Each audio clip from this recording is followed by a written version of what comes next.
There is a new world order. World leaders of these 7 countries just agreed to drastically cut the world supply of oil, and it is definitely going to affect all of us on a major scale. If you were unaware, there is an organization called OPEC Plus, which is made up of 23 of the largest oil producing countries. If you combine all of them, they have control of over 90% of the world's oil reserves. And this month, oil prices dropped to $70 a barrel, which is about as low as it's been in over a year.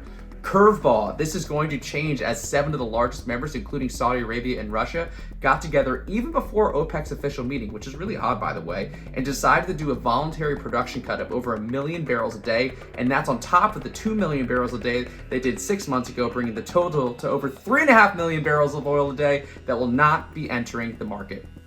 I would say that's enough to affect our gas prices. And as a result, you might have seen a ton of headlines this week saying oil prices are going to surge, especially since this was a surprise move. If you stack this against other major geopolitical developments, it has been a massive week. Saudi Arabia partnered with China to build an oil refinery for $12 billion and has agreed to acquire 10% of a Chinese oil refinery for $3.5 billion. Saudi Arabia also agreed to join the Shanghai Cooperation Council as a dialogue partner, and China and Brazil have agreed to trade in their own currencies.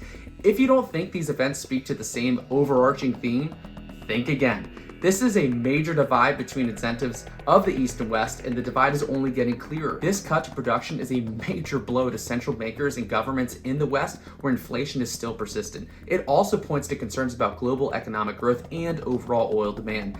This has New World Order written all over it, and we all better buckle up once you fill your gas tank with tears in your eyes.